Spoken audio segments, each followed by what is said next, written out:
Well, if you can't already tell, it's our Halloween episode of the Smoke-Filled Room. I got my little guy, my own little baby shark in his Halloween costume. He's not super excited about being on camera, apparently. Teddy, say hi to everybody. Come on, buddy. Come on. Okay, mommy's gonna try to make you smile. And we encouraged everybody if they wanted to either dress up or bring some decorations. My amazing wife put up some decorations behind me. Now it's crazy windy, so if it all blows away, we will just pretend like it stayed the whole episode since my wife put so much work into it. Michael, you get the first introduction today, since it seems like you dressed up. I know what you are, but what are you, man? Oh yeah, I'm Trump from yesterday when he was on the garbage truck with my safety vest and all. I like it. Michael already starts the episode off with 25 points. He's already in the lead. All right, Teddy, say goodbye to everybody. We're going to jump right into it. All right, thanks for pretending like you were kind of into it. Love you, buddy.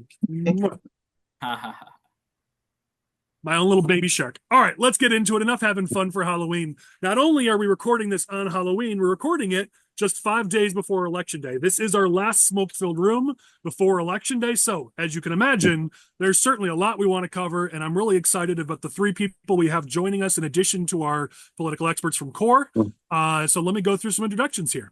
We've got Kevin Coyne. He's the president of Safe Suburbs USA. He's a former Naperville City Council member and also is a real estate lawyer. So I guess sometimes we let lawyers come on these things. What's going on, Kevin? Oh, everything's great.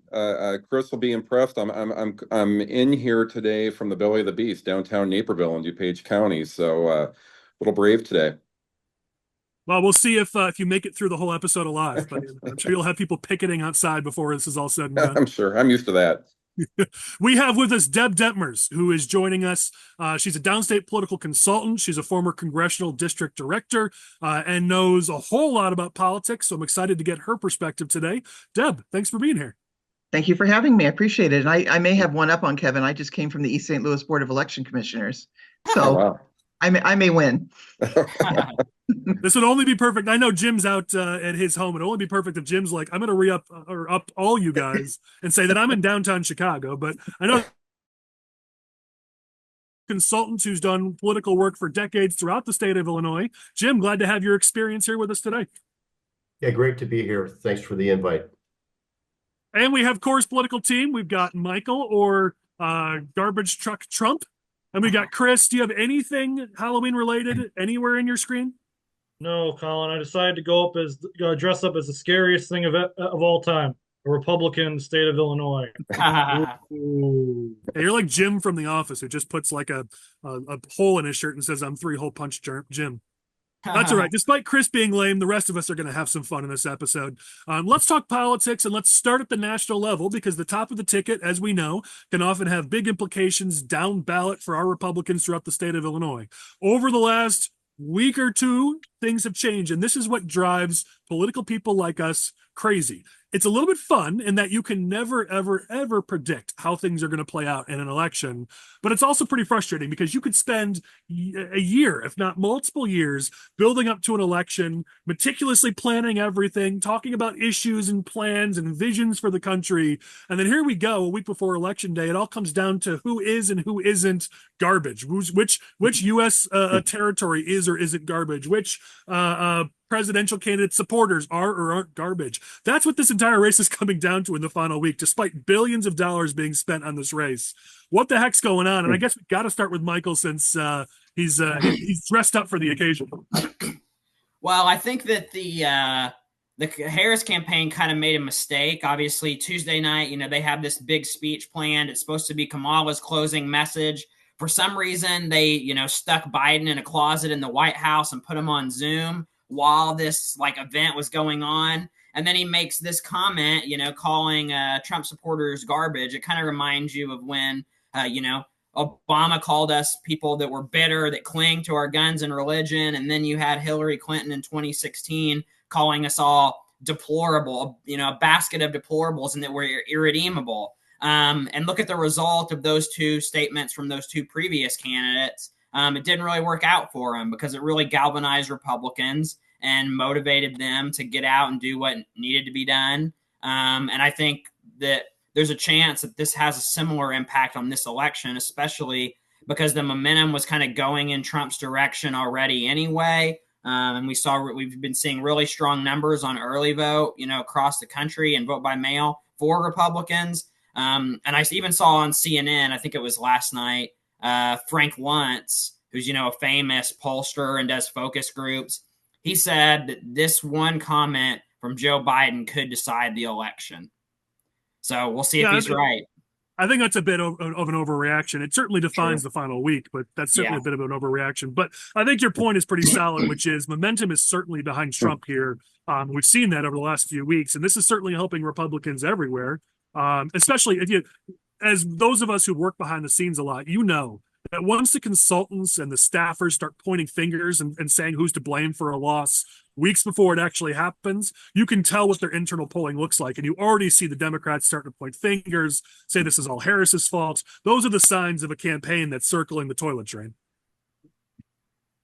Yeah, and I think they had a unique opportunity actually not to fall into this trap, because this all started with the Trump rally at Madison Square Garden in New York City, where they had a comedian up on stage who referred to the island of Puerto Rico as an island of garbage. Now, whether or not you want to make a big deal out of that comment or not, the fact of the matter is that by Biden saying that Trump supporters are garbage, all it did was take all the attention away from whatever anybody said at Madison Square Garden, good or not, and just directed all the attention on what Joe Biden said. So it was a huge mistake. I'm seeing a lot of memes right now, on Twitter and I'm never calling it X, but I'm seeing a lot of memes right now where it's like Joe Biden's calling Trump on the phone. He's like, "It's done, Donald. The October surprise is finished. The usurper will fall on November 5th. It's like, I think that's just really funny. I know that's probably not what happened. Joe didn't intentionally do that, but in my heart of hearts, I like to believe that Joe's secretly rooting for Trump ever since Kamala usurped his position on the Democratic ballot. But Joe's so senile. Is he doing anything intentional at this point? I think why this close to election would you put him on camera? It was a dumb play by the campaign. Well, the question we're going to be asking ourselves after November 5th is that, assuming Trump wins, knock on wood, whether or not it was a good idea at all for Kamala to be the replacement for Joe Biden on the ticket. Those conversations, as you said, Collin, are already happening amongst the Democratic operative base. So you know what their internal polling is looking like. Look, I agree. Why would you even put him on the screen? That's what I don't understand. Why would you even? Who was thinking about that? You have to think that this was not the best idea in the world, and I just don't understand why they would have done that. They had a little bit of a chance to take some advantage, but I want to go back further. I think this has been it's been a missed opportunity by the Harris campaign for the last several weeks. I mean, it's about the economy, stupid. And she has never appropriately addressed that issue. And I just, the more I talk to people who are voting, they're like, that's what it's coming down to. It's the economy. Yeah. Well, they wanted this to be a referendum on Trump. And here's the problem. As a result, nobody knows anything about Harris. And we're at the stage of the campaign where people want to know who the heck they are or aren't voting for.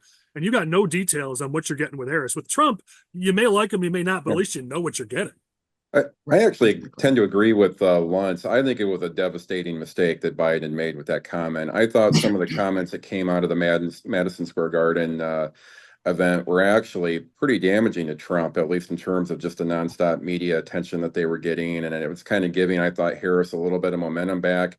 And then that just got completely squashed by this. This garbage van thing is just everywhere. Of course, Trump played it perfectly with the garbage truck. It was just another great big PR coup for the Trump campaign right in front of the election. So if he wins close, he can. I don't know who plugged Trump in, Kevin. Like in 2 or 3 weeks ago, somebody went and found the switch and turned it on and actually plugged him into the wall. Because for the longest time, we weren't getting 2016 Trump. And it seems like over the last couple of weeks, so that the McDonald's stunt was brilliant, the garbage man stunt. I mean, everyone I know, Republicans, Democrats, texted me, said, "Damn it, that was brilliant." This is all vintage Trump that we haven't seen for a long time. Yeah, it's been impressive. Impressive close for sure. So Kamala Harris is kind of in a trick box. The reason why she's not talking issues is because, she's going to tick off one side or the other. And right now, with her issue sets and with, the progressive groups that are going to be watching everything, she said, including when she made that comment about that she has a gun. I'm sure that kind of ticked off a lot of her potential followers or voters. So she's got to be careful. And so she's that campaign is positioned her as kind of like amorphous. Nobody really knows exactly where she stands on the issues. And I think it's purposeful. So they focus all their firepower on Trump and, some of the dumb things that he does. Sorry, he does do some dumb things, but one thing I dread though, every time Trump is on the ballot, in 2016, a lot of people would ask me because they think I'm a political expert. What do you think? What are Trump's chances? And I said, no way. And so I looked like an idiot after that election. And then in 2020, I said, no, he's going to win this time for sure. And, so I looked like an idiot then. So I'm a little concerned about Tuesday. Yeah, I mean, yeah, I one of the few political bets I've lost in the last 8 years, I lost big on Trump, and one of my friends who beat me on that continues to remind me. So, like you, I avoid making predictions when it comes to anything related to Trump. Jim, I want to ask you, and let's bring this to Illinois briefly before we move to our next topic. How much of an impact do you think this has in Illinois? And certainly this is open to everyone as well. Obviously, we've got a state where the Democrats are massively outspending us. All the advantages in Illinois certainly go to the Democrats. They've got the infrastructure, they've got the political power. The top of the ticket isn't hurting us as much as it used to. Where do you find the balance between those two things? How much do you think this impacts Illinois? So with the Democrats spending, and I mean, it's like obscene amount of spending. There's a lot of diminishing returns. They've beat everybody down so far in past election cycles that it's going to be difficult to go even further than that. So their massive spending, I don't think is going to have the kind of impact that they think it's going to have. And really, when you get down to it, it's vote suppression. All they want to do is they want to basically make it hopeless for Republicans in Illinois, and they want to say that, well, obviously this is not a battleground state, but they just want to discourage people from voting who might vote for Republicans. And that's pretty much their mission. I think there's going to be I think there's a lot of people fired up, and God bless them, Trump has fired up a lot of folks in Illinois. So I think that the turnout amongst Republicans is going to be decent. Anecdotally, we're getting information back that there's a lot of Republican early voting, that's a good sign. So I'm kind of optimistic about what's going to happen here in this election on Tuesday. Nice. We're going to talk about House races specifically next. So anybody have any broader thoughts on the environment in Illinois, especially with the top of the ticket, before we move to some specific stuff? I mean, I know we talked about it probably, 2 or 3 weeks ago, Collin, that, there was some internal polling from House Republicans in certain districts that had, Trump doing about 3 to 4 points better than he did in 2020. Obviously, like we talked about just now, there's been a lot of momentum in the last 2 weeks or so. So I'm going to be interested to see what Trump's overperformance is this time. What does he get that 3 to 4 points in some of these districts? And if he does, I mean, that could put some districts in play. And he could potentially drag some Republicans across the finish line in some of these districts if he does do 3 to 4 points better. Yeah. I'd comment from Naperville that in these past cycles, the top of our ticket have just drawn tons of heat in my neck of the woods, whether it be Trump or Bailey. For whatever reason in this cycle, and I think a number of folks on the ground here would echo this, we don't feel the same level of angst about Trump this time around that we did in prior cycles. And I'm not sure why. I don't see a lot of excitement from the Democrat side behind their candidate, and maybe that's playing a role. But I'd be really surprised if turnout is at the level around here for the Ds as it was in 20 this go around. Unfortunately, our candidates are so massively outspent. I don't know that necessarily translates into a ton of wins this cycle, but I do expect us to do a little bit better this go around. Let's get into talking about a little bit specific here. So as we kind of have hinted at, you're starting to see in the past week or so, Illinois Democrats come back to earth. I've been talking about this for a couple months now, how cocky they've been in the state of Illinois, talking about how they've got this in the bag. They're going to pick up 6 seats. This is all over. They don't have to spend any money. They've started to temper expectations. I've heard it from some of my contacts. Chris, I'm curious if you've heard it from some of your contacts. Political blogger on his paid subscription portion has a whole write up about it. So because it's behind a paywall, I don't want to break that and share that. But even he was saying that he was seeing it. Apparently, Welsh's people are talking about now 2 seats, not 6 seats. They're definitely starting to temper expectations on the Democratic side. The Republicans are also honing in a little bit. Leader McComey's been saying that we're going to pick up 5 seats. Just this week, she changed that and said now it's 4. So we've had an interesting conversation about who's dropping off that list. I think it's 91, but whatever. Either way, if you can see, decent confidence still there from Republicans, whereas Democrats, after being cocky for not just the last couple months, but the last year, are starting to really hone that back in and say, well, we never were supposed to pick up seats. So you're seeing a bit of a changing environment. Curious what you guys are seeing out there. And then we'll talk about some specific seats next. Yeah, the Democrats that I talked to aren't as cocky as they were back when Harris became the nominee. Because we talked before, Democrats were saying a bunch of silly things like Harris was going to do better than Barack Obama amongst African American voters, amongst voters at large.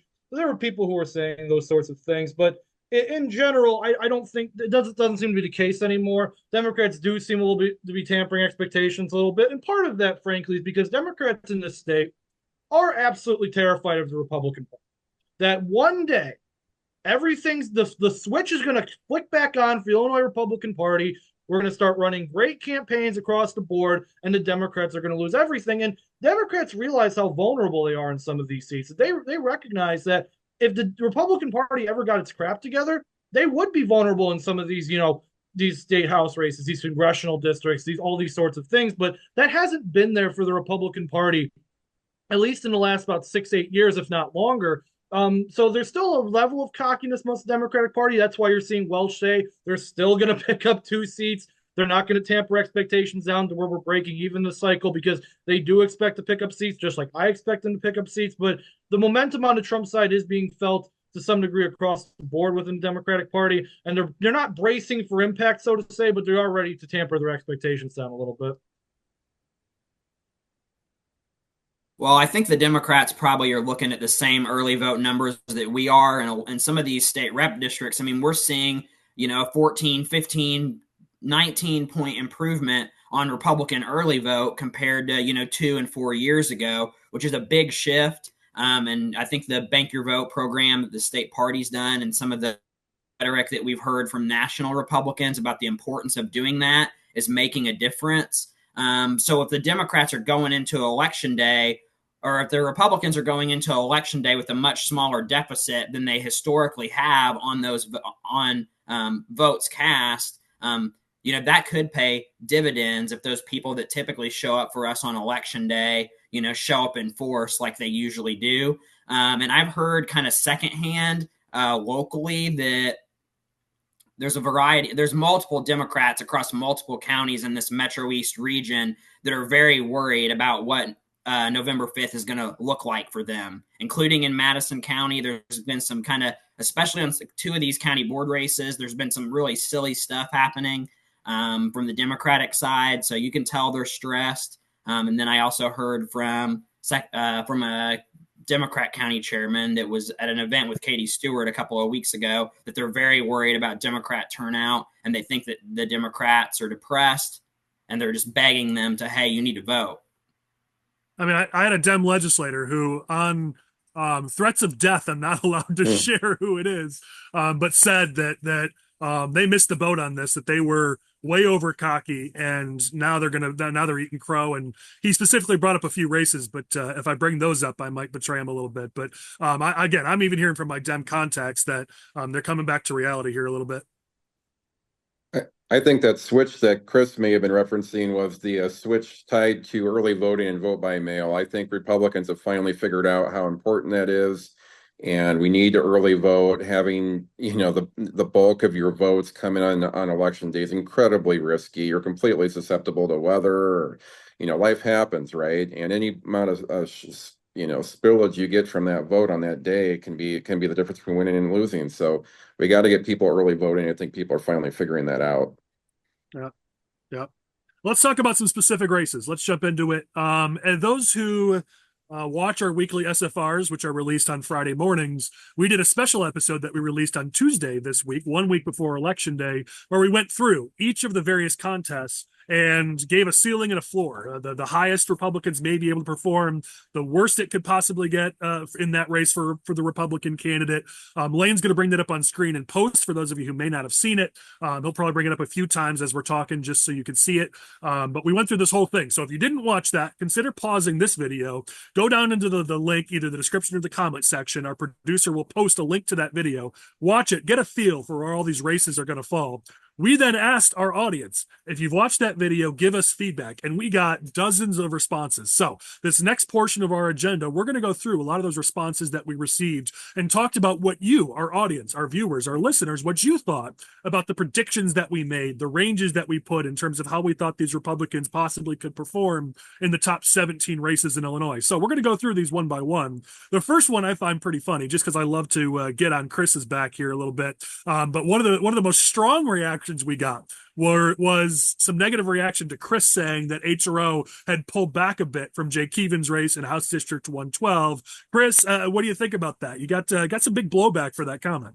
Look, my point regarding the Jay Keevin race was not necessarily that HRO was out of the race or they weren't like in the race at all. My statement was in regards to there was a lot of hype over Jay Keevin's candidacy, especially after he was slated. There was a lot of press regarding his slating and the anti-slating law that the Democrats pushed through down in Springfield. And then it seemed like the House Republicans had higher priorities than a district where Trump did win in 2016. It is trending Republican in some degree at the local level where you could see some things happen perhaps. That was my point, is that it wasn't that the HRO was out of House District 112. It was more so that they're not as in as it was kind of hyped up that they were going to be, or perhaps that they should be in that race. I know the local Republicans like Michael Butler and the esteemed St. Clair County Republican organization are all in on House District 112. My point was that HRO could be more in on 112 than they are in other races. That was my point. I'll back you up. I mean, I've said repeatedly, you heard even over the summer, McCombie tamped down expectations and say, no, that's not really a race we're looking at.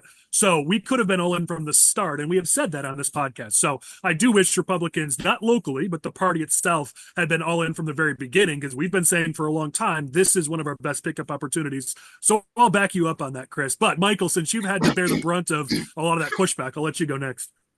No, I think that we're seeing a lot of good signs in this district, especially, early vote, 38.4% of the votes cast early and by mail in the 112th district have been Republicans, which is significantly higher than it was 2 years ago and slightly higher than it was in 2020. I think we've got a really good shot here. There's a lot of people that have been working very hard. Tony McCombie is actually, obviously we're recording this on Thursday. You'll watch it on Friday. But Tony McCombie is down here today knocking doors with Kevin Schmidt and Jay Keevin. And I saw Amy Yellick knocking with Kevin just a little bit ago while I was on my way home to be here for this. So I think that we got a real good shot here, and I think it's going to happen.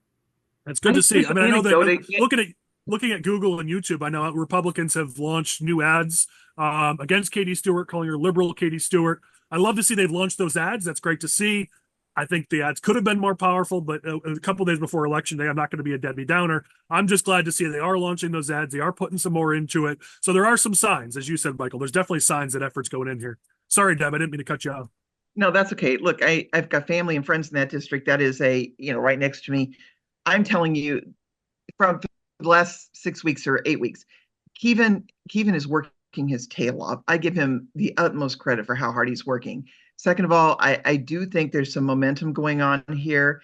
And I think to us, in a sense, some of their messaging has been somewhat off with the Democrats. The only issue, and maybe this is what their polling shows, has been abortion. I have a niece that lives in that district. She's Catholic. She has 3 kids in Catholic schools. So she doesn't care. But she's saying, she was getting a piece a day. Now, all of a sudden, that kind of switched and was gone to some other issues. So I don't know if that they've said something too. I know that Jay Keevin's got yard signs in yards in Edwardsville that I've never seen a Republican yard sign in my entire life, in Edwardsville, which is not exactly a bastion of conservatism. So I am high on this race. And now she was smart, and she's look, she is a really smart politician. Give Katie Stewart credit. She knows what she's doing. The Democrats didn't have anybody on the ticket for any of the offices. She went out and put her own candidates for county board, and did her own thing, and put women up in all those seats. That was smart. And she's done some smart things, but I'm just still really high on Jake Keevin. And like I said, like Michael said, I was going to say Tony's down here today knocking doors. Well, and to echo Deb's point about signs, I mean, in Caseyville Township, which is this, in that St. Clair County part of this district, I mean, the Keevin signs, I mean, he's beaten her probably 3-4 to 1 on signs in Caseyville. And that's a big deal too, because Caseyville is really trending Republican. If we can get that Republican vote in Caseyville up to 55, 57%, right, then I don't think she has a path. All right, let's keep moving on these audience reactions. We'll go a little bit quick because we got a lot more things we want to get to. So let's go to the next one. We got probably among the most feedback we got was feedback pushing Gabby Shanahan in House District 97. One person very pointedly said this is our second best pickup opportunity by the numbers, which I'm looking at our screen in terms of our pickups. What do we have? We had it tied for the top 3 between Rebeletti, Keevin, and Shanahan. So I don't think we disagree that it's one of our best pickup opportunities. But a lot of feedback. People are really pushing Shanahan in 97, thinking that this is going to be going our way. Curious if anybody has any feedback on that. Yeah, I've talked to a number of her supporters, been to a couple of her events that, we've supported her. I think she's got a really good shot. I mean, her inner circle thinks she's going to do it. She's running a really good campaign, strong candidate. I think she's going to be right there. It's going to be very close, I would suspect, on election day. Well, when we've talked about some of the missteps that Harry Benton has made in this race, and I think that's going to have an impact as well. And hopefully voters are seeing some of those, mistakes that he's made and voting accordingly. If we don't win this one, there was no way to win it. I mean, we obviously have questioned the spend here versus other places, and I'm not going to do that again. I'll simply say if we don't do it now, then we never were going to do it. I mean, the money is there, the effort is there, the candidate is there, the focus is there. I mean, you look on Facebook, the only 2 ads, once again, that Republicans launched in the last week on Facebook from HRO were for Nicole Ha and Gabby Shanahan. I mean, this has become pretty much one of the only focuses for HRO, for better or for worse. So if we don't win it, it certainly was for no lack of effort. All right, we'll keep moving. So this is a different race here. This is a hold race for Republicans, Brandun Schweizer in 104. I had multiple people bring this up, and I did as well internally. I also brought this up. INCS Action, the charter school organization that's got a lot of money in the state of Illinois. They're mostly focused right now on the Chicago school board races, but they also do play in legislative races, and they are actively working to support Jarrett Clem in the race against Brandun Schweizer in 104. What I and many others have questioned is why. Jarrett Clem is the union candidate. I mean, if he gets down there, he will have to wear suits that say sponsored by and all the different unions, like he's in NASCAR or something. I mean, he is the union candidate, and it's not just the trade unions. You look at his A1s, he's getting tons of money from the teachers unions, and usually INCS Action is going to be on the opposite side of the teachers unions. On top of that, Michael, I'm going to steal your point here in my intro, which is Schweizer's campaign manager worked for Empower Illinois on scholarships for charter school students. I mean, there are so many ties and so many reasons why INCS should have either stayed out of the race or back Schweizer, the incumbent, in 104. Lots of people are wondering what the heck they're doing here backing Jarrett Clem in 104. Curious if anybody's got thoughts. So I just think this is kind of like clown of the week territory on INCS's part. I mean, it just doesn't make sense. Like, you see the support that Clem's gotten from all these unions, including the teachers union. He's not going to vote with them, to reinstate these scholarships for, disadvantaged children. It's not going to happen. It just doesn't make any sense. I also think, honestly, and this is what I told Chelsea that works for Schweizer, I could see this backfiring on Clem because, his base is unions. They're his most ardent supporters. You've got this, charter school PAC that's, advertising for him. Is that going to put some doubt in the minds of some of these Democrats that, wait, I thought this was a union guy and he was going to have our back? I mean, I could see House Republicans or somebody doing targeted ads to like teachers and some of those harder Democrats in this district and saying, are you really going to vote for this guy? He's supported by the charter schools. Actually, Michael, let's take it a step further. I would do a text message to every teacher household, every union household. And then again, remember, you got to play this like a marketing guy like the Democrats would. You say an anti-union, anti-teacher pack has come in to support Jarrett Clem, and you send that to every teacher household, every union household over text. Always match the method, right? So they're sending out text. You should send out text. I think this absolutely could be used to our advantage, though there's not a lot of time, but it certainly could be used to our advantage. Doesn't take long to send a text as long as you got the money to do it. So this is purely speculation. So I don't want anybody to think I'm accusing anybody of anything specifically. I have not heard anything to say that this is gospel or anything like that. My speculation is that typically when it comes to these special interests, they get approached by Welch leadership, and they're like, listen, if you're looking for X, we will give you X, but we would like you to come in this district and help Y candidate. This is something that happens in Springfield a lot, and just in government in general, that there is always these like agreements being made is that we will help you push this legislation if you help our guy here. And off the record, none of this ever happens. I'm not saying that's what happened, but what I am saying is that is a scenario that is possible to say why INCS action could come in, because maybe Welch promised them something, maybe Clem promised them something they need. Doesn't matter. One thing you're seeing a lot from special interests right now is that they are pushing a very Democratic agenda right now, because they understand the Democrats control the House, so they control the legislation, so they need to get as many Democrats favorable to their legislation on side as possible. Now, is that a smart play or not? I don't know. I don't really think so, because Welch has been proven to screw people over in the past. But one thing that you're seeing is that these special interests are coming in for Democrats, because they understand the Democrats are controlling the flow of legislation down in Springfield. And maybe if INCS wants something, they think Jared Clem can get it to them, that Brandun Schweizer might not be able to because he's a Republican and Clem's a Democrat. That's all speculation. I am not accusing anybody of anything. I am simply putting forward a possible scenario to why this would have happened. All our lawyer listeners and watchers are very proud of how you presented that thought, Chris. All right, let's keep moving along here. The thing that we definitely got the most responses on, which has probably been the case this entire election cycle, has been Marty McLaughlin and 52. Every reaction was, number one, everybody seems to like Marty, so that's a good sign. Everybody loves the guy. A lot of eye rolls like, yeah, we don't know what the heck he's doing. Marty just does what Marty does. But a lot of people felt pretty confidently that he was going to be fine. From a lot of people, Chris, I know your whole thing, trust the plan. Trust the plan. A lot of people thought Marty was going to be okay. It was going to be really, really close. But Marty was going to be okay. And there was a good amount of frustration vented at just whatever the heck he's been doing in the course of the race. I know all of us, and to varying degrees, at least many of us here know Marty. We're close to Marty, so we'd love to see him win. That seemed to be the prevailing thought that we got from the audience in these reactions. I'll note, I listened to your last episode on that.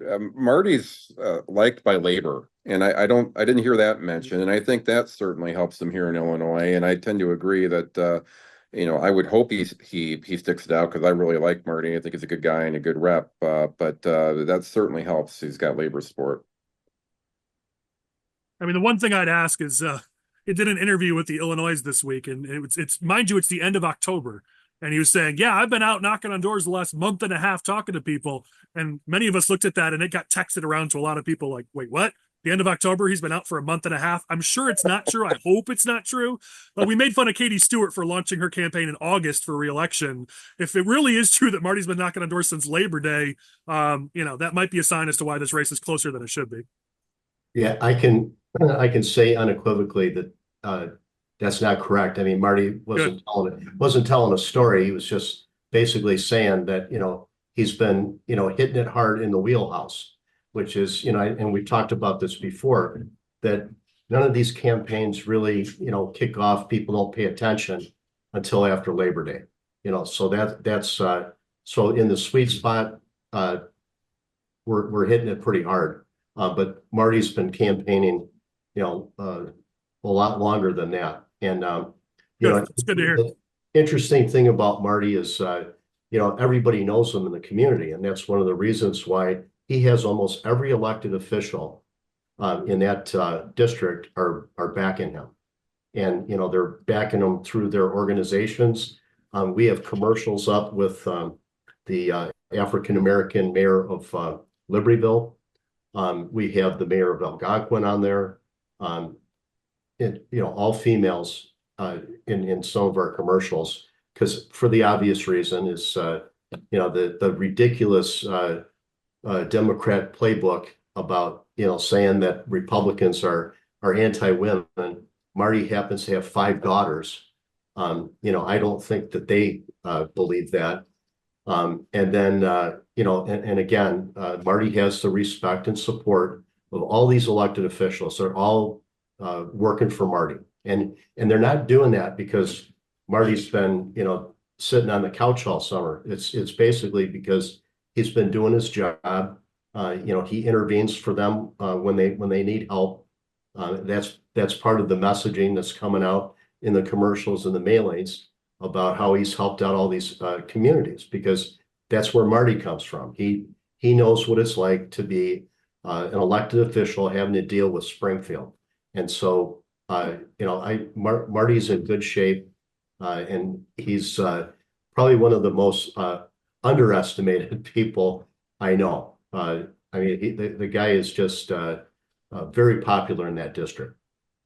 Jim, I don't know how much of this you can speak to, and certainly you can decline to cover it, but we've talked about this a number of times on these episodes that the party just hasn't been there. Outside groups have been there. Marty's obviously worked his relationships, but the party's been trying to say, oh, it's because he didn't pay his dues, so we don't have to do anything to help.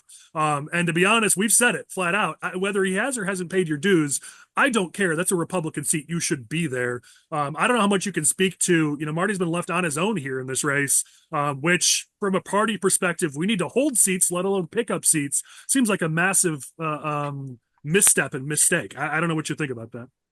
Well, I don't know what their exact financial situation is, but the Republican Party in general, I work with candidates all over the place, and it's a mixed bag about what kind of support we can get from them.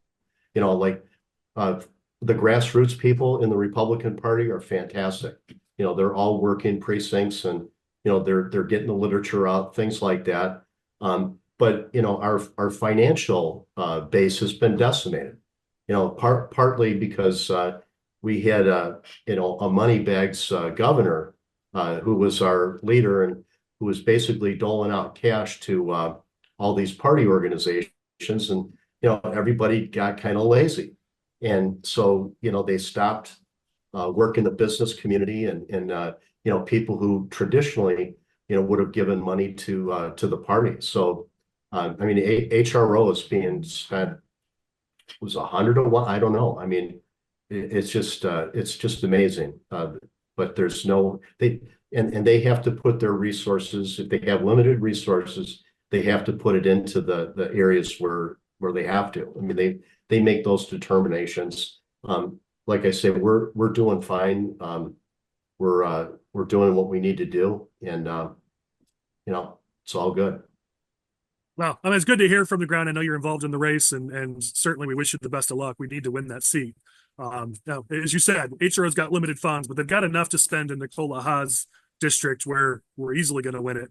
And they're leaving Marty McLaughlin out on an island on his own. So you're giving the diplomatic answer, which I appreciate, and I don't want to put the skirts to you, but I think we can all agree we got to keep Marty's seat. We can't let that thing go. Maria Peterson is the type where if you let her have that seat, you may not be able to knock her off. We're seeing that with Nabila Saeed. We learned that hard lesson with Melinda Bush. When you let some of these Democrats, especially certain Democrats, in who show all signs of being able to hold on to that district once they win it, we lose 52. We may not get it back again prior to the remap. So whether you like Marty or not, if you care about the party, we got to hold on to 52. Listen, Collin, as I've stated before, Marty McLaughlin loves the people, and the people love Marty McLaughlin back. There's nothing to worry about here, everyone. Everyone I know has already started their novenas for Marty McLaughlin. I appreciate everybody who has done so for the victory of Marty McLaughlin over the forces of evil. Just let's everybody finish strong. Marty McLaughlin, trust the plan. All right, let's move to 81. We had a few reactions about Aaron Porter in 81 saying he was going to surprise in that race against Anstava Murray. And as luck would have it, this was not planned, but we got Kevin Coyne on the episode, who I know you've been looking at that race very closely and been involved. So I'm just going to pass it right to you. Why are people going to be surprised about 81 on election night? Well, I think it's a combination of a number of things. One, I think Aaron has proven to be a surprisingly strong candidate. He really had not been involved in politics, a police officer by trade, and kind of got into the race because he was so, upset with the anti-police narrative. But he's proven to be a very strong candidate at the doors, comes off very sincere. He's, worked his tail off. And Ann Stava-Murray, quite frankly, is the opposite. I mean, she's very well known in Naperville and Downers as being a radical. And these cities have certainly been voting blue, but I still think at the end of the day, most of them are looking for reasonable, normal people to be their representative in Springfield. And I think amongst the independents, or quite frankly, even the more moderate Democrats, may have had their fill of Ann Stava-Murray. And so there's obviously a huge, financial delta between the two candidates, but I do think he's going to do better than people ever would have thought coming into this. And I would not be shocked if he actually won it. I really wouldn't. Wow. Well, I hope you're right, since I picked it as one of my surprise picks. Yep. It will certainly make me look smarter than Michael and Chris. So I hope you're right on that one. Though I will say, I said for many reasons, when Democrats wanted to make the 2024 election about who's weird and who's not, I was like, you sure you want to do that? I mean, 81's a very good example of why you don't want to make this race about who is and isn't weird, because a lot of the things Ann Stava-Murray has done over the years would certainly put her in that category. So I thought Dems were throwing stones in glass houses with the whole weird stuff. Yep. No doubt. Michael, here's your chance. I know you wanted it. You wanted this race too as your surprise pick, but Lane wouldn't let you. So go ahead. Yeah, I mean, I just think kind of similar to what has been said by others. She's just so radical. And I think that, as long as we can get the message out on that and let people know that, she thought at one point that Dick Durbin wasn't liberal enough and, was exploring, primarying him. So that shows you where she's at in the grand scheme of things. Well, I know Deb can tell us firsthand. Dick Durbin may have started off as a moderate, maybe, but certainly isn't anywhere near that today and hasn't been for a long time. No, and remember he ran as pro-life the first time he ran for Congress. Yeah. So then look where he's at now. So completely different guy. All right, let's keep moving along. I want to talk about the 3rd District Appellate Court. We got some feedback on that. Number one, Judge Skarin responded back to me to let me know how to properly say his name, which I appreciate. So it's Skarin, not Skarin. So Chris, you were correct on that. That's the one time I'll say that Chris was right. So a lot of feedback from people who agree. They've been seeing the attacks on John Anderson, about reckless John Anderson, and just looking at that race thinking, they think that maybe that might be an opportunity for us to pick up a seat. We did get feedback from a few that said they're nervous about Dem turnout throughout that 3rd District Appellate Court, especially the DuPage County portions of it. They said Dem turnout is looking really strong there, so that person didn't think this one would be a pickup for us. So we're getting feedback on both sides, but a lot of people are watching that 3rd District race, and kudos to Skarin for making it a race, because I think a lot of people, it wasn't on very many people's radar until recently. Well, I'll say I've run into him a number of times out here in the DuPage area, and he spoke at our event in Will County. And I'll say this, no matter what happens, he's run the best judge race that I can recall, certainly as a candidate in terms of how much he's put into it personally working. He's at everything. He's run a very strong campaign. I can't recall a judge in a circuit or appellate race doing more than he has, and I think he is going to win. I hear a lot of angst about Anderson. I think that narrative that they spread about all of this completely crazy number of traffic and police, incidents he's had, I think that's gotten around pretty good. And I don't know that people want to hear that about a prospective judge candidate, that they have that kind of track record. So I think he's going to squeak it out, and I think he's done a really impressive job as a candidate. I mean, I would say you probably have to go back to Ann Jorgensen and Mary Shostak to see an appellate court race that was this active and that was in this good of a position. So that's kudos to win with Skarin's team. I'm gonna get it right. Kudos to him and his team. And I do like that they're pushing out this narrative on Anderson, his opponent. And you can see Anderson coming unhinged a little bit, talking about how his opponent is weird and doesn't like some graphic that his opponent used. I mean, when you're nitpicking to that level a week before election day, again, you show that you're coming a little unhinged.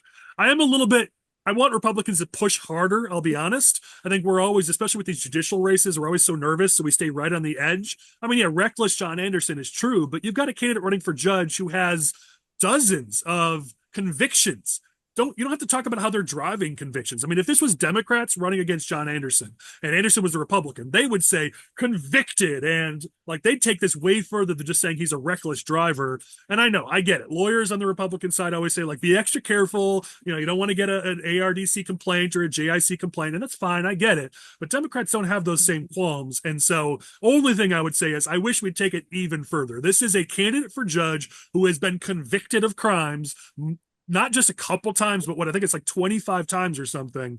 So I think they could have taken it even further. I know Republicans don't like doing that, but I do like to nudge us a bit that we can take things further. To the Democrats, this is war. Let's stop playing patty cake and let's go right back at them with those same tactics.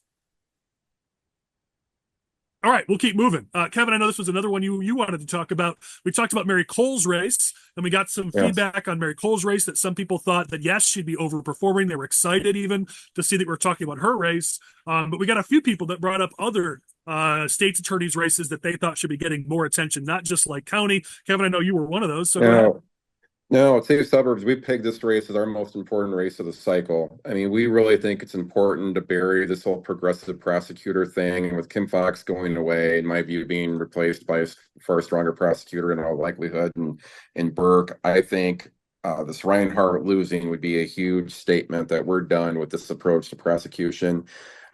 She came and spoke at one of our events. She was excellent. Whatever happens in this race, I think that is somebody definitely to watch. She's a very strong candidate. I know it's a tough county for Republican, but Republicans tend to do better on the state's attorney races. I think she's going to be right there, and that would be just a huge win for us if she were able to pull that off. Agreed. And I know you guys are involved. You mentioned Eileen O'Neill Burke in Cook County. Certainly, we'd love it if we could get a Republican in there, but it's Cook County. Let's be real. The fact that we're getting a more tough on crime prosecutor to replace Kim Foxx is pretty awesome in Cook County. And then obviously a great one in Bob Berlin and DuPage. And I know you guys are also working with a couple Democrats, Jim Glasgow and Jamie Mosser and Will and Kane. I mean, again, as we're seeing this movement back to common sense that your prosecutor is supposed to prosecute, let the public defender and the defense attorneys do their jobs, let the prosecutor do their jobs. You're seeing this movement, not just in Illinois, but around the country. It's pretty clear this pro-criminal agenda by the far-left progressives ain't working too well for them. No, totally. We totally agree. And I think there's been strong repudiation amongst some of the more balanced voices in the Democrat Party to move away from that. Even in Chicago, we've heard a lot on that front, that they just took it way too far. And a lot of people got hurt because of it, unfortunately. Yeah. And there was the Tribune's endorsement of Burke was, I think, in the Cook County State's Attorney's election. I think it was the most glowing endorsement I have ever read from the Chicago Tribune on a single candidate. It was very well written, very well said. I think Burke's the interview questions that they asked Burke had phenomenal answers, which is interesting because Burke kind of took this general election for granted, and she probably can. It's Cook County. She's gonna win. But she was kind of running a very sleepy campaign up through this general election. She was focusing more so on fundraising rather than anything else, because Lord knows she's got to be concerned about a primary challenge at all times from now on.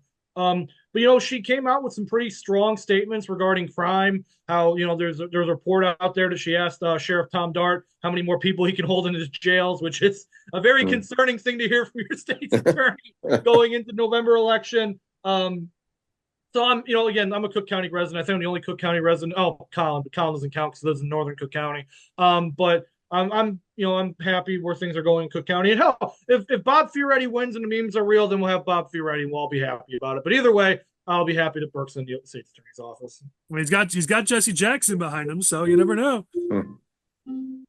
All right, last thing from the audience reactions, then we're going to get to our next set of topics here. So this one I think is the most important. We got a lot of feedback on people from our picks. Lane will bring up our picks on screen. A lot of people agreeing with this guy Collin's picks, but we got a good amount of disagreement with Chris's picks. Not as much with Michael's, though a little bit with Michael. We got some pushback on you, Michael, saying that Joshua Lloyd's not going to overperform, but Jim Karras will, which Jim Karras was my honorable mention. So a little bit of pushback on Michael. Most of it was on Chris, and Chris, you got a lot of shade for your pick against Amy Grant. Curious to be able to respond to that, but I'll just say this. It was pretty overwhelming. We asked who was smarter between the three of us. I think everyone agreed it was me, guys. So sorry. I'm the smarter one of the three. Real scientific poll. I'd love to see the party crosstabs of that poll, Colin. I'm sure that Republicans who watch us think you're a genius, which, what does that say for Republicans in the state of Illinois? And I'm sure all the Democrats who watch our show, my net positivity rate's probably at like plus 90 with the Democratic audience. Doesn't matter. I'm not looking to make friends here. I've never been looking to make friends here, and I don't particularly care. In regards to Amy Grant specifically, my only comment in regards to people saying I'm wrong about Amy Grant is I'll ask them, what have you done for Amy Grant lately to help her win? And then the crickets start happening, and that's all I'm going to say. The person who actually brought up Amy Grant came up and knocked on doors for her. So I think, unfortunately for you, that line's not going to work. But either way, it's fun to tease you guys and poke fun. Michael, what are your thoughts? What am I supposed to say? Apparently, they all think you're smarter than us. And honestly, they didn't really. No one said who was smarter. I'm just having fun with you guys. All right, yeah. Let's get back to the meat and potatoes. Biased reporting. News media. I'm the one doing the reporting, so of course I'm going to say presidential harassment. Come on. I'm like today's media. I get to make up whatever narrative I want. I mean, this is how it works, right? The mainstream media taught me this rule, so I'm just going with it. It's just like the Democrats in an election. You can say whatever you want, nobody cares, and then they win. See? It's great. Exactly. God bless democracy, man. See, I knew it. Chris is against rape kits for women, and Michael wants to put women and babies in jail. See, it's true because the Democrats said it. All right, let's move on. We're going to do two topics here about a recent poll that has not been shared with our guests. So they're going to hear about this as you guys who are watching this are going to hear about this on our EmpowerToWin subscription platform, which is available to Republican politicos and elected officials, provides all sorts of helpful advice and guidance and support to politicos. And one of the things that we do on that platform is provide regular polling. We did our quarterly poll, and the results are hot off the presses. Literally last night, the poll finished, asking Illinois voters what their top issues are. So we're going to talk about two things. First things, we're going to talk about in the list of issues, we gave them 11 issues to pick from, which ones were the ones that they picked as the top. Again, our audience, our guests here, everyone, you're all hearing this for the first time. What are the top issues in the minds of Illinois voters right now? Lane's going to bring it up on screen and post, but for those of you that are with us here who can't see that yet, the economy was number one. 17% chose the economy. Next was threats to democracy at 15%, then inflation at 12%. Those were the top three: economy, threats to democracy, inflation. If you look at all of the issues that are tied to cost of living, you can see just how strongly they did. The economy was first, inflation was third, healthcare was fourth, taxes were ninth. You see that those cost of living related issues did very well. As a matter of fact, we asked the question straight up, as we always do you think it's affordable to live in the state of Illinois? Only 22% say it's affordable to live here, compared to 58% who say it's too expensive. That's a net rating of -36. Every single demographic said that. Males, females, young people, middle-aged people, seniors, whites, Hispanics, blacks, conservatives, moderates, liberals, Republicans, independents, Democrats. Yes, even liberals by 11% say it's too expensive to live here. Democrats by 7% say it's too expensive to live here. All of that to say, it's cost of living. It is clearly still cost of living as the top issue for Republicans. But the caveat, it's cost of living. Remember what I said, taxes got 9th out of 11. It's not taxes, it's cost of living. That is the issue that resonates with voters. And it's every single voter from Republican to Democrat, all across the spectrum. Everyone agrees it's too damn expensive in this state. So I want to open it up. Curious to everybody, your thoughts on the issues that resonated. We'll talk about some of the other issues. Right now, we're just talking cost of living and how that's resonating with voters.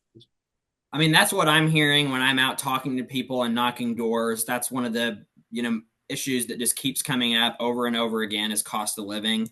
And then also, I had one really good conversation with a lady yesterday in Collinsville, and she was, her issue was the amount of money that the state of Illinois is spending on people that are not citizens of this country. And she said, and she kind of tied it into cost of living by saying, there's people here that are struggling to make ends meet, and then we're spending all this money feeding and housing and on healthcare and things of that nature on people that aren't citizens of this state or even this country. So that's coming up a lot, and I think that's why it's important that we continue, beating that drum as all the way through Election Day. I agree, and I'm here. look, Michael, where Michael and I live, you go across the river and it's 30 cents a gallon cheaper to buy gas across the river than it is to buy gas here. 30 cents a gallon. So when I go to church on Sundays, I fill up my car. I go to church over there and I fill up my car because 30 cents a gallon is a lot. I mean, and it's not just that, it's like every time you go to every time I'm at like the grocery store, people will say, you hear people start talking about the groceries.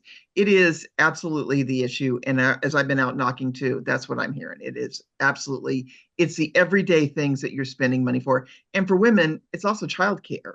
Childcare is extremely expensive. That's a real issue for women. Yeah, I mean, we again, as Republicans, we always get so hyper focused on like taxes.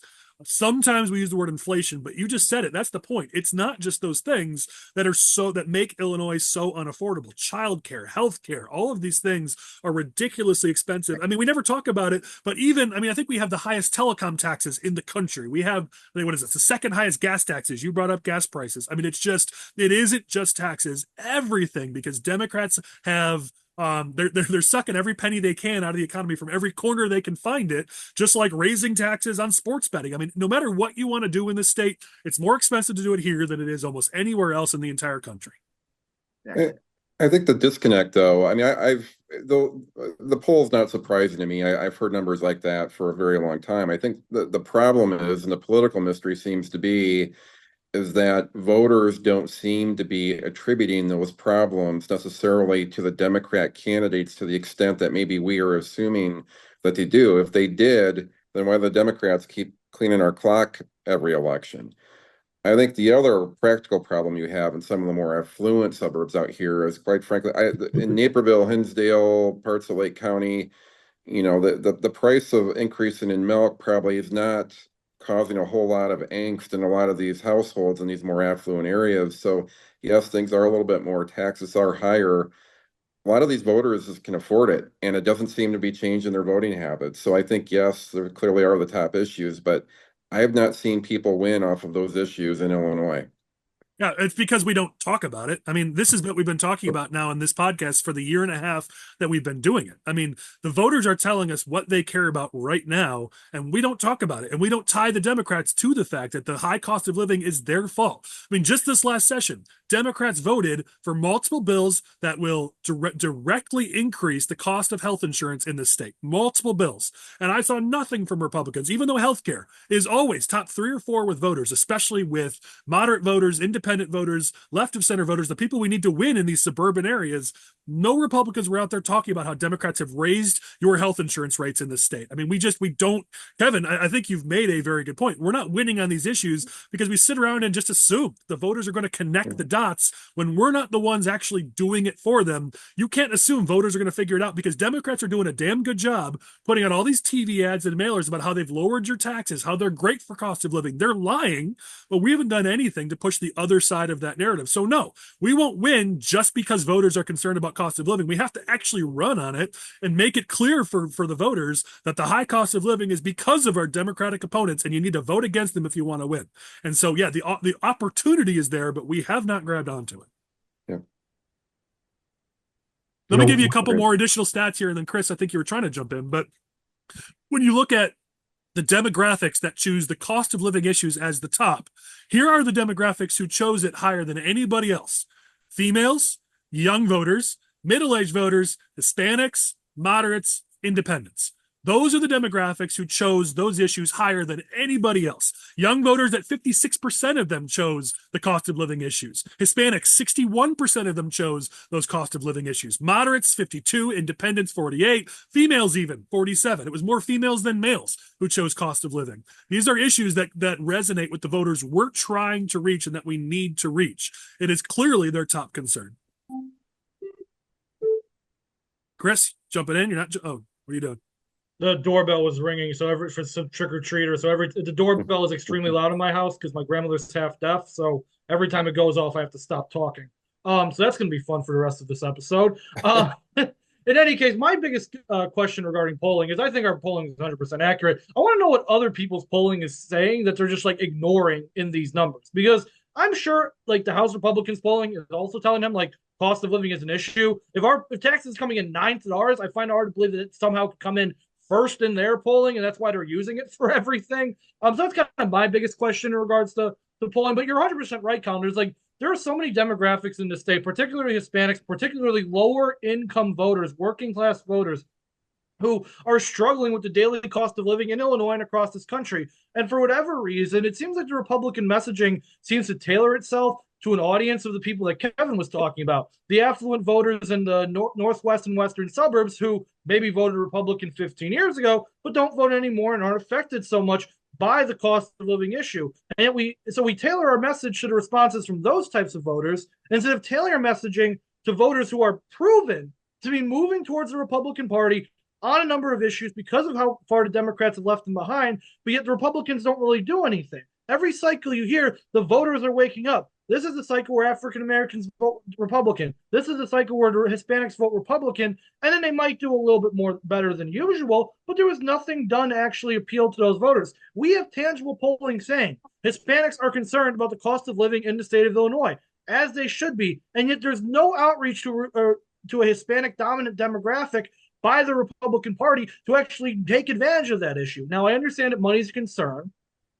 Party's dead broke because we don't have governor money bags anymore. I understand that. But the fact of the matter is that we do have enough, money in these key districts where we're spending money to actually tailor a message to Hispanic voters, to lower income voters, and say the Republican Party is listening to your concerns and they're going to help, they're going to fight to make the cost of living lower in the state of Illinois. All the Democrats do is say, yeah, we're helping you guys out here. The voters listen to them because nobody's presenting a different narrative when it comes to the cost of living issue. So I think that, whoever polling's out there that says that taxes is the number one issue, that voters are really concerned about their property taxes, and we don't need to be concerned about cost of living, I think you need to recheck your modeling or something, because I think it's understanding that just because they should care doesn't mean that they do. Let's be real. Property taxes in the state are awful. We are the second highest in the whole country. Taxes are awful in this state, no doubt about it. I'm not saying that voters shouldn't, that they should not care for it. What I am saying is we've got a year and a half now of polling. We've been doing this tracking poll since last year, where Texas has been in the bottom 3 or 4 the entire time. Voters shouldn't be accepting taxes in the state, but just like corruption, voters are okay with it. It's not their problem. Their problem is the overall unaffordability. Should they care about corruption? Yes. Should they care about outmigration? Yes. Should they care about taxes? Yes. But in the weeks leading up to an election or the months leading up to an election, you can't force them to care about things they don't already care about. So if they're telling us right now to them it's cost of living, it's threats to democracy, it's healthcare, it's inflation, it's the economy, then that's where we got to be living. Well, I think part of the problem is, like, when we do this, you see these mailers, and we've talked about them from House Republicans or, congressional candidates. They're very specific about, oh, they raised the gas tax, or, oh, like, you're paying the highest property taxes in the nation, or the, grocery tax, or whatever it may be. Those are very specific. And each of those taxes and fees that the state of Illinois is, putting on us, it impacts people differently. If you're renting, then you don't really ever see a property tax bill. You don't know that it's the highest in the nation. Or if you're putting your property taxes into escrow, you're not seeing that property tax bill. You're paying it on a monthly basis. If you work from home, you're not filling your gas tank up on a regular basis. You're not really impacted by the gas tax in the same way that people like I am, where I'm, driving all over the place. So I think that's why it's important that we really hone in on that cost of living, because, everybody's impacted by that. Well, we saw this. I mean, during the whole safety debate with the Safety Act and everything else, we kept saying, don't make it all about the legislation, because when you make it about the Safety Act, then Democrats could say, oh, look, this aspect of the act is good. This aspect of the act is good. But when you say it's about safety, now Democrats have no legs to stand on. It's the same idea here. You make it about one specific tax, and they'll come back and say, oh, but we eliminated the grocery tax. If you make it super specific, you give them an out. When you make it a broad thematic category of unaffordability, now Democrats have no defense to that. All right, next thing I want to talk about with the poll, then we'll move on to our final topics, is some topics, some of these emotionally charged topics have moved up, and we got to talk about it. Some have not. Some have actually dropped. So I want to point to a couple or a few that have moved up and make it clear so we can talk about it. There were 3 of these hot button issues that did pop as top concerns for voters. I mentioned threats to democracy was number 2. It has been number 2 almost all year. And so that's important. We should talk about it. Abortion did make a jump in the first 3 quarters of this year. Abortion was down in the bottom 3 or 4 in terms of the voters caring about it. It's now up to 5th. Democrats talking about it over and over and over and putting millions and nationally billions of dollars behind it.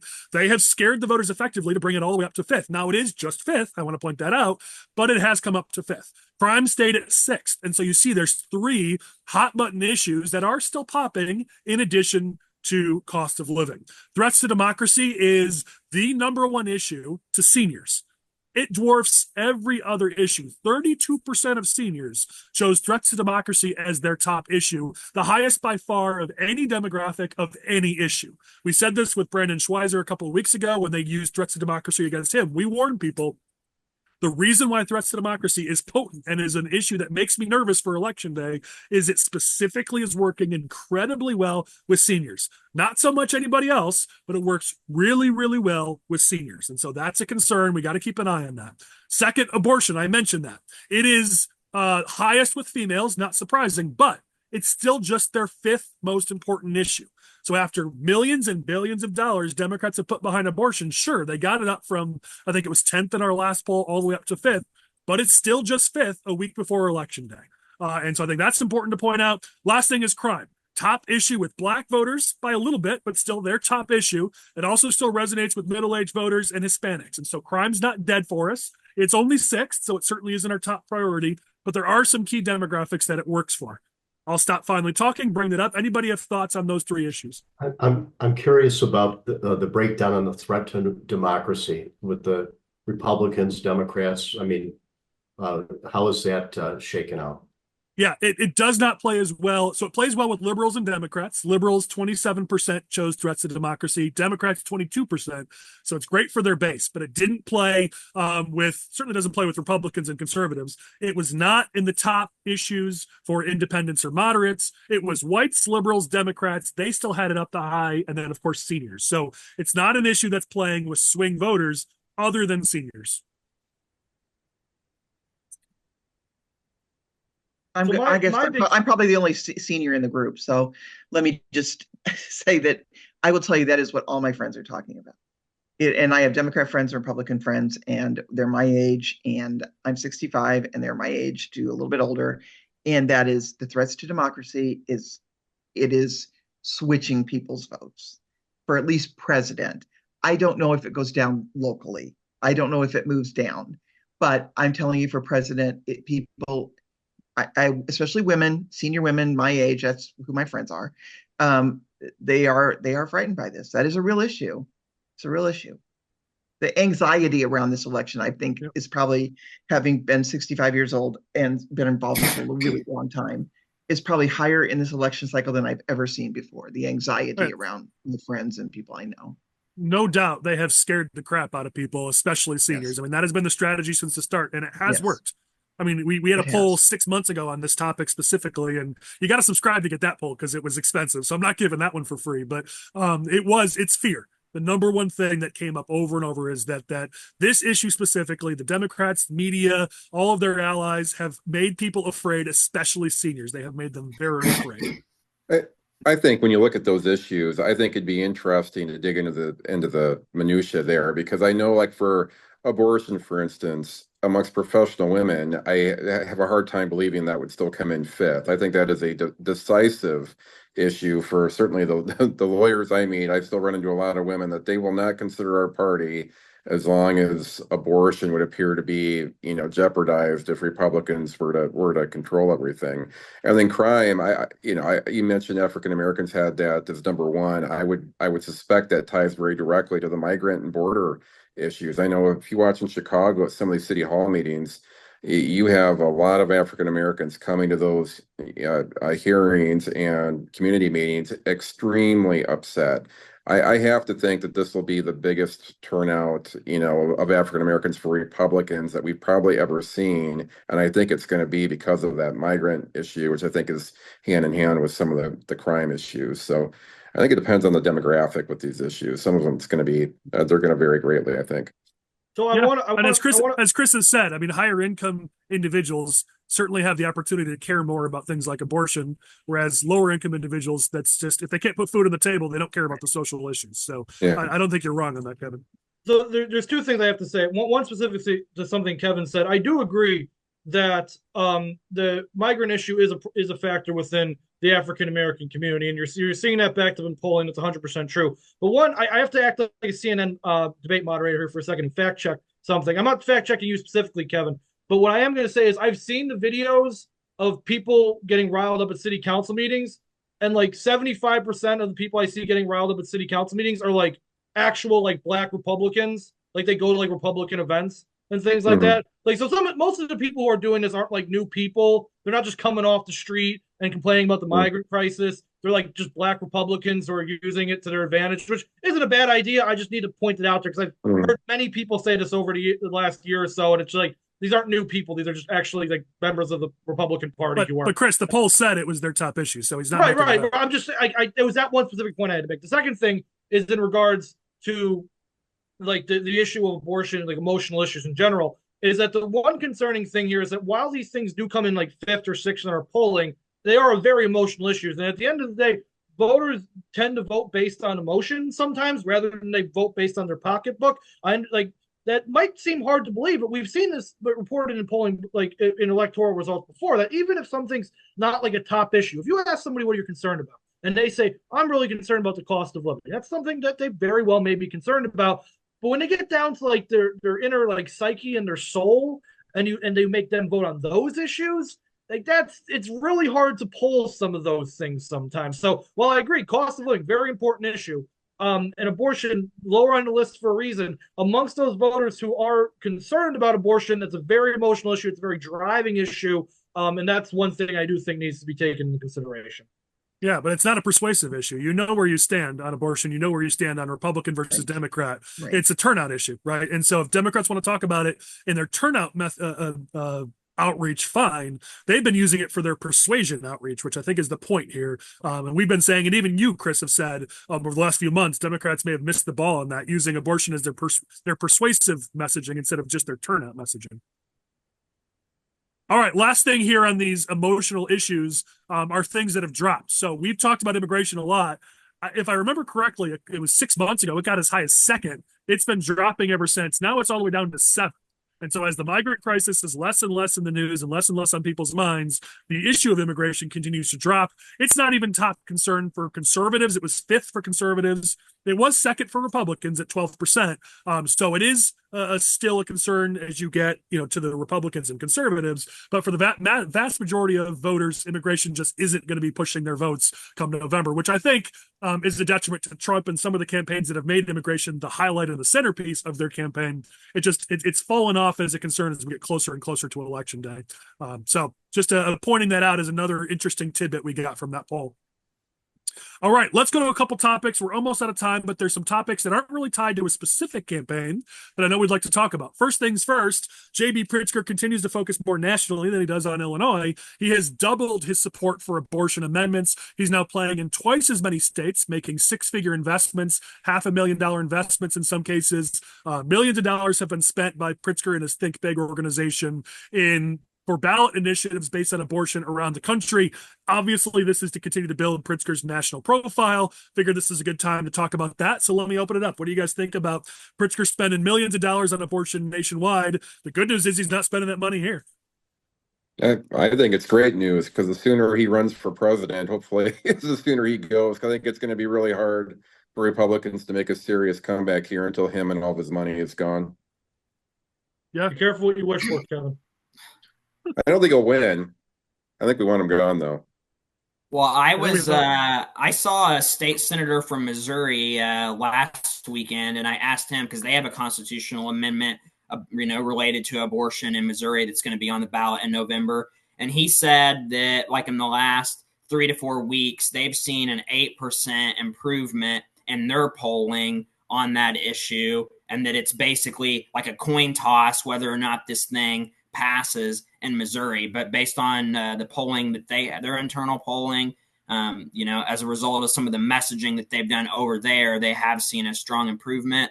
So that may be kind of a case study moving forward if that bears out. I mean, even if they get it within a couple of points, there may be some lessons learned there that we can use, in state rep races or in other states where these amendments do come up for a vote. Yeah, for sure. All right, I was hoping people would take the bait and take a few whacks at Pritzker. Everyone's just tired, huh? Election day's a couple days away. I think everyone's just exhausted. Well, he's let him spend his money in other states. Michael, it just means less here. Michael, let him talk. Yeah. Well, Pritzker is just pandering. That's all he's doing. He's picked that issue as a wedge issue to, get into the hearts and minds of women, and the Democrats have thrown around this threat of abortion being banned and all this kind of stuff. I mean, ultimately, it's a tough issue for candidates to deal with individually, but at some point, the Republicans are going to have to clarify their position. I mean, if you stack up the average Republican legislator's position against the average Democrat legislator's position on these issues, they're the extremists, not the Republicans. I mean, if you talk about abortion through the 9th month of pregnancy, you talk about giving the ability of an abuser to take a 12-year-old child to go get an abortion without the parents' involvement. And if you talk about taxpayer dollars paying for it, I think people would, I don't think that's their views. The problem is. Well, and Jim, I want to ask you about this. On the point you just made, let me ask you about this. You just said taxpayer dollars.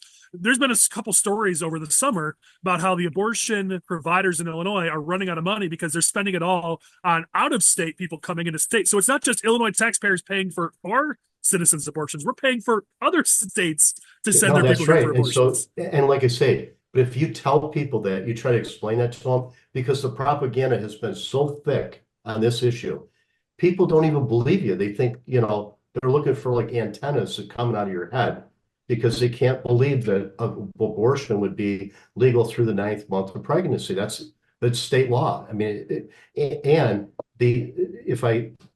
either Illinois is number 2 or number 1 now. They surpass California in abortions. I mean, what a horrible stat, for the state of Illinois. So, like I said, the problem is that individual candidates have a hard time taking that position because of all the layers of propaganda that are out there. Yeah. Well, it's not just this. I mean, on many of these social issues, Democrats have gone just way, way far left. I mean, Keevin and Stavra Murray wanting to label parents child abusers if they don't let their underage daughters or children get a sex change. I mean, it's just, the Democrats are nuts on a lot of these issues because they're not the party they used to be. A lot of people, the media likes to talk about how the Republican Party has gotten more conservative, but the Democratic Party has moved way further left than the Republican Party has moved right. Yeah. All right, let's keep moving on. Go ahead. If you want to make a point, go ahead. Okay, I haven't brought up this point in a while, but I always like to mention that Illinois had some of the most restrictive abortion law of any blue state in the country before Governor Allen. I always like to remind people that. All right. Well, thanks for that, Chris. So another thing here. So we talked a lot about Democrats having all the money, and that's true. They do have all the money, but it doesn't automatically make them more effective. I'll describe it for you guys, but Lane will bring it up on post. A mailer they sent out down in Michael, in your region there, where Democrats, we've talked about how they're spending. They've got this huge infrastructure statewide. They've got all these staffers. They're sending mail and doing ads for Democrats up and down the ballot throughout the state. That's great. But then you look at what they're actually doing. You'll see this mailer on screen. It's a super generic mailing, and then there's a big open white box where they have the print shop or the mail shop merge in which Democratic candidates that person actually lives in. So it's like, vote for all Democrats. Here's your Democrats, and you'll see in the mailer there's one Democrat listed, and it's hokey. It's not going to move the needle. It's not going to be effective. And there's 2 other things I want to bring up. I don't know if you guys have noticed this, but ever since Pritzker's top 2 communications staffers left a few months ago, I've seen the communications shot for Pritzker has been significantly less effective. And even when you see him doing press conferences, he's rambling. Their quotes, when they send out quotes, are these huge blocks of text. Back when it was his previous staffers, they were on point, they were solid, they were strong. I see Pritzker's team being much less effective lately. And then Personal Pack, as their longtime leader left Personal Pack and they're under new management. You look at some of these mailers, and I'll have Lane bring a couple up on screen. They're super generic. They started a couple weeks before Election Day, nowhere near as impactful as Personal Pack used to be, where they would be, out months before Election Day. They'd be saying the Republican wants to put women behind bars. They were frustratingly effective in some races, and they're just not anymore. And so, if anything, this is just a ray of hope for Republicans. Yeah, Democrats have all the money, but it doesn't mean that they're great at what they're doing. And I've seen a lot of signs lately, actually, that they're not very good at what they do. We tend to drop the ball and we still don't win, which is what drives me crazy. But to be honest, you look at Democrats and some of these far left groups, just because they have the money does not mean they're super good at this political thing. Yeah, I think that's the most frustrating thing about working on the more conservative side of the aisle in Illinois is that you see what the Democrats are doing. You get the mailer, you get the Facebook ad, you see the TV ad, and you're like, how am I losing to these people? This is like the worst thing I've ever seen. And you look at the returns. You look at the financial reports, and you see the hundreds of thousands of dollars to millions of dollars that the Democrat Party is spending on these consultants, these vendors, these media groups, and you're like, how do I get this? Like, if I wanted to sell my soul and just make money for a living, embrace Get a Bag Tuesday fully, I could just become a bullshit Democratic consultant and make hundreds of thousands and millions of dollars putting out the worst mailers and text messages and digital ads you've ever seen. And the caucuses just give this money to these people, and they're just running away with it. And the Republican Party keeps losing. That's the sad thing. And that's the most frustrating thing about working on this side of the aisle, regrettably, in this state. Well, we're glad to have you, Chris, but I certainly understand the frustration. For me, it's meant to be a heartening thing for our Republicans and conservatives throughout the state. Yes, we are dwarfed by money, but if we're not that far away from being able to turn this thing around. The other side is not politically brilliant, as they like to claim. They have made incredible missteps throughout this election. We're talking about this race being on the edge in a blue state like Illinois, where the top of the ticket we're going to lose by a significant margin, and yet we're not talking about Democrats picking up. I mean, right now they're even saying maybe we'll pick up 2 seats. We're not up against the most brilliant campaigners on the other side. No, I view the Illinois Democrat Party as this giant house of cards that falls as soon as Pritzker finds a new hobby. At that point, the leverage, the power becomes these activist groups, which are too fringy even for most Democrats at this point. I think Springfield becomes a complete circus. I think we have to position ourselves to be competitive for whenever that day comes. I think it's going to be hard realistically, as long as we're getting outspent 10-1 everywhere. Yeah, but when Pritzker goes away, that 10-1 becomes, I don't know, 5-1, and then you can make it work. I mean, Jim, you've been around a long time. I mean, how many of these campaigns we've won, we're always outspent. I don't remember the last time I ran a campaign, I wasn't outspent 5-1. It's just at a certain point, you can't overcome it. But I can deal with 5-1. We're numb to it. I mean, it's just, you expect it. I worked with Batnick on his first campaign, and the Democrats, we were looking at, like, every day they were dumping tens of thousands, even 100,000 into. They were buying up cable and doing all of this stuff, and Batnick ended up with 56% of the vote. But these guys they're merciless. They just keep pounding that money. But the problem is that if you got money and message, great. But if you just and again, I truly believe that they're spending this money for vote suppression. They just want to keep people from voting. That's one of the biggest dangers to democracy. The Democrats like to talk about that, but we have no media. I was talking with the former mayor of Rockford, Larry Morrissey, who won as an independent in the city of Rockford, beat the Democrat machine, all of that, because they have partisan elections. And we were talking about how the media is gone. At that time, you could get earned media, you could get your message out. You'd actually have people who were reporting both sides of issues. Now it's just propaganda. So it's tough to cut through it. But people aren't stupid. I mean, some of this stuff just doesn't work, and hopefully we'll have a decent turnout in this election. Because if we do, I think the Republican message is better than the message the Democrats are putting out. Great. All right, last topic, because I got to let everybody get on with their lives, but we can't not talk about Brandun Johnson this week. Multi-week, basically permanent recipient of our Clown of the Week, Brandun Johnson, finds new ways to become unpopular. There was a new poll that came out that said his disapproval rating was at 76% for his job disapproval. Just 17% approved.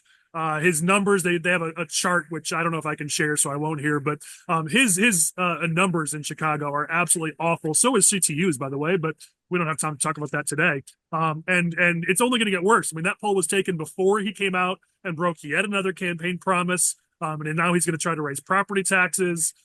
He broke another campaign promise recently where he said he wasn't going to cut police officers, and yet he's lowered the police officer staffing numbers by what is it? Chicago now has 1,600 fewer officers than it did in 2018. You know, just one after another, he's been breaking these promises. Obviously, the shot spotter thing has been a giant debacle for him. He just keeps finding newer and newer ways to become unpopular, which is great for us throughout the Chicagoland region. We've got a new foil we can use. We don't need Kim Box anymore.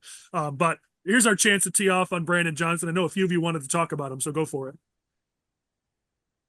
You know, Well, I can say, oh, go ahead. No, go ahead, Kevin. I was at a luncheon yesterday, listening to Forrest Claypool talk about his new book about the Daley administration. There was a fair amount of talk about, the current mayor and what a complete mess it was. And it was interesting hearing a largely Democrat room almost, unanimously voice just complete disgust with the state of Chicago's administration right now. I find it a little bit scary because I think even he has to know that he is dead man walking politically already. What is he going to be like to deal with for the last couple of years? I don't know how he could even consider running again with where his numbers are at. It'll be interesting. I just hope somebody in Chicago can get their act together and get a competent, reasonable candidate in there so we don't run into what we ran into last time, which is trade bad for worse on the 5th floor in City Hall. Well, the I concerning miss thing Lori is, Lightfoot. yeah, Yeah. everybody does. And people ask. I get texts every day because Brandun Johnson does something stupid every day. It's like, how'd this guy win? They ask this question, like, how much worse can it get? And I say, don't ask that question because you don't know who's standing in line behind Brandun Johnson. This was the same question we asked ourselves about Lori. We're like, how much worse can this get? We got worse. So you don't know what random progressive politicians standing behind Brandun Johnson, who's going to somehow win the Chicago mayoral election, because we're going to spend $500,000 on people putting yard signs on street corners again, like Paul Vallis did. Some people still haven't gotten paid, Collin. So how are we going to screw it up again, Collin? How are we still going to screw it up again? Yeah, I don't know why you keep bringing my name up because we weren't involved. I wasn't involved, but You're yeah, the host of the show. I'm yelling. You're the host. I have to yell at you. Yeah. Got it. Okay, now I understand. Yeah, I mean, listen, the best thing for us as people right of center dealing in politics is not only is Brandun Johnson super far left, but he's also incompetent. I mean, it's a wonderful combination for those of us who are trying to get reasonable leadership throughout the Chicagoland area. So we got 2 more years of this, to Kevin's point, and he feels free. At this point, I think you're right, Kevin. I mean, he lives in La La Land, but he's got to know he's not getting reelected. So if this was Brandun Johnson thinking, hey, I want to be mayor for, 8, 12, 16 years, what's Brandun Johnson going to be like the next 2 years when he's like, fine, I'm not getting reelected. I'll do what I want. Yeah. Good thing I don't live in Chicago. Yeah. Crazy. All right. We have gone over our time. Thank you, everybody, for your patience. As always, we end with a fun segment where everyone gets to share their OG, their clown of the week. OG is someone that you think has done something great. Clown of the week. My clown of the week is the landscapers for my neighbors have been mowing for like 4 hours straight, which I don't know why they got to do it while I'm recording, but whatever. But anyone have thoughts on people you want to nominate, someone who's done something great or less than great in the last week that you want to share? My OG and clown of the week are the same person. They're both Joe Biden. He's an OG for helping derail Kamala Harris's campaign, and he is a clown for calling all Trump supporters garbage. So he fits both narratives this week. There you go. I'll go with OG, judicial candidate in DuPage County by the name of Marshall Subak. I don't know if you guys have come across that name, but he's running as an independent in a D district without a Republican on the ballot. as a political junkie, I'm really curious to see what happens there. I know Marshall's been supported by a lot of Republicans in the race, and he's been working his tail off. I think it's going to be a fascinating thing to see how that unfolds. And then my clown is on social media. I've been arguing with numerous Republicans who continue to support the idea everybody should be waiting until election day to vote, which just drives me completely crazy. Everybody should be voting early now, unless, of course, we like losing and continuing to lose. So anyone pushing election day voting, I will put as the clown of the week. I can go kind of with that too. The clown of the week. I've been doing poll watching in East St. Louis for the last few days, and one of the issues is what the Illinois legislature passed last year, where you have to your ballot when you're checking your signature, against the form that you sign right before you get your ballot, and then you sign your ballot. So it's the same. You're the same person signing it. You're not checking it against. You don't have to go back to the books anymore. It's insanity. You're checking the two signatures you just made next to each other. It's crazy. Well, that goes back to House District 45 with in DuPage County. I know, Kevin, you know that well, and we've all dealt with that just this last election. Yeah. Anyone else have thoughts? My clown of the week is INCS for backing Jarrett Clem when he's not going to do anything for them once he gets into Springfield. So Does seem problematic. mine would be all those voters in the city of Chicago who voted to allow the Chicago Teachers Union to take over the city, and who are now and who sat back while that city spent hundreds of millions of dollars on illegal immigrants because they're a sanctuary city, and now guess what? They want to jack the taxes for almost an equal amount. Yeah, chickens come home to roost pretty quickly. On my end, I'm going to be fair. I always give Pritzker a lot of grief on these podcasts. I'm going to give him an OG for something pretty simple. JB and MK Pritzker for the trick or treat at the governor's mansion. JB dressed up as Shrek. MK dressed up as Fiona. It was fun. It was cute. And I'm going to genuinely give it a good OG nomination. Sometimes politics can get pretty nasty. And I know I'm pretty mean to JB all the time, but I thought it was fun. And again, JB dressed up not like a superhero. He was Shrek. He's like, yeah, listen, I'm Shrek and I'm cool with it. I don't know. I thought it was cute. I thought it was fun. I'm going to give him an OG for that. I got two clowns of the week. Number one, Brandun Johnson. Not for any of the reasons that we've talked about. I've got another thing I want to bring up, which is Brandun Johnson appointing an anti-Semite as the school board president for the Chicago Public School Board.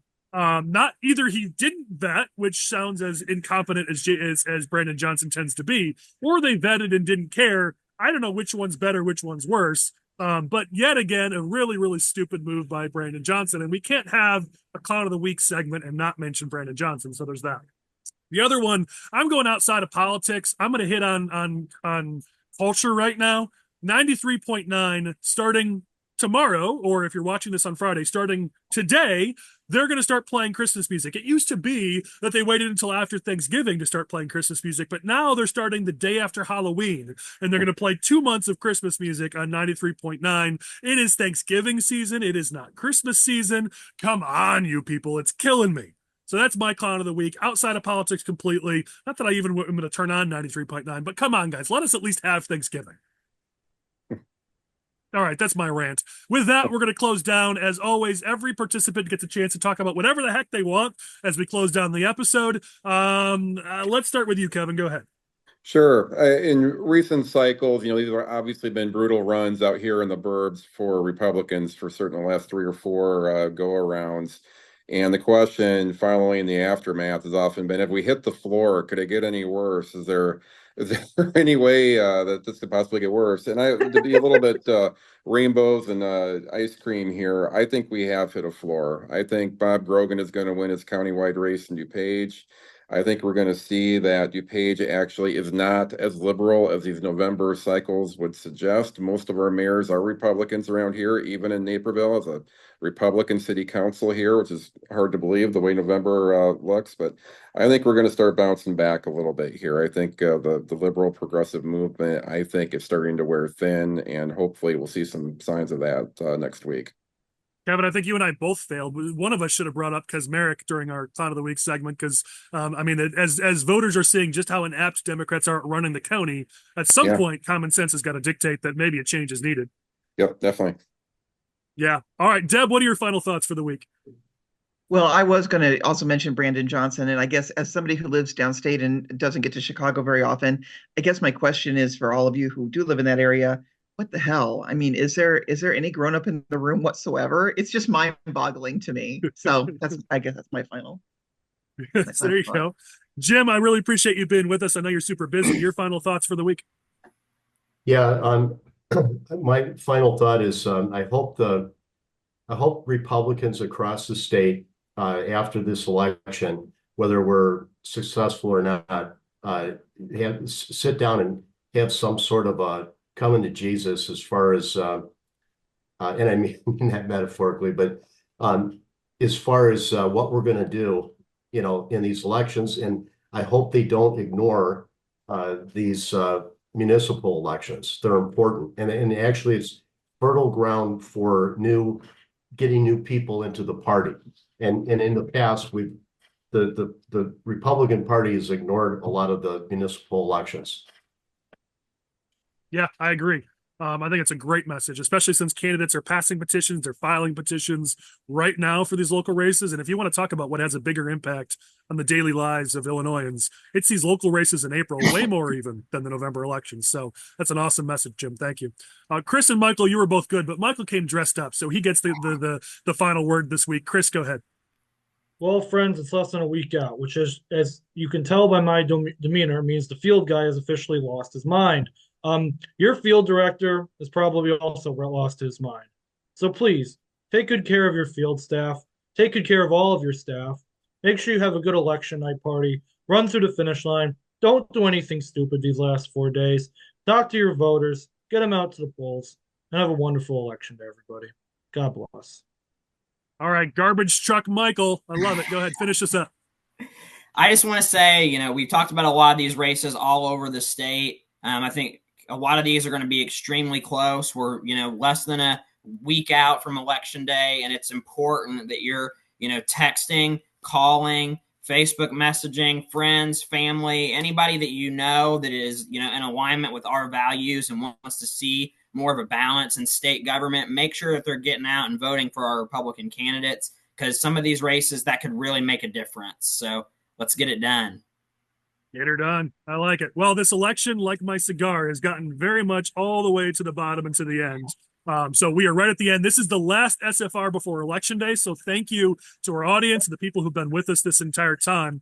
On Election Day, on election night, Lane's going to bring up and post on screen the link to our portal, our Election Day portal. We're giving you guys, our audience, access to our war room on election night. So you're going to see the top 17 races, the latest results in each of those races, what our expected performance is, and then on the right-hand side, you'll see analysis from Republican and conservative experts throughout the state, what they're seeing, what's happening, explanations of why things are happening. So you want to bookmark that portal, have it ready to go for Tuesday. As results come in, join us throughout the night. We're going to give you the latest results and analysis of those results at that link you have on screen. So this is the last time for SFR. We're going to talk before Election Day, but we'll talk plenty after Election Day about how this goes. In the meantime, get out there, knock on some doors. Like Kevin said, don't wait till Tuesday to vote. Vote before Tuesday, and then spend all day Tuesday helping your favorite Republican candidate go win. Thank you again to our guests, our audience. Thank you to Lane Davis, our producer, my wife, for decorating. She was awesome. We'll catch you all next time on Election Day, which is Tuesday. Thanks, everybody.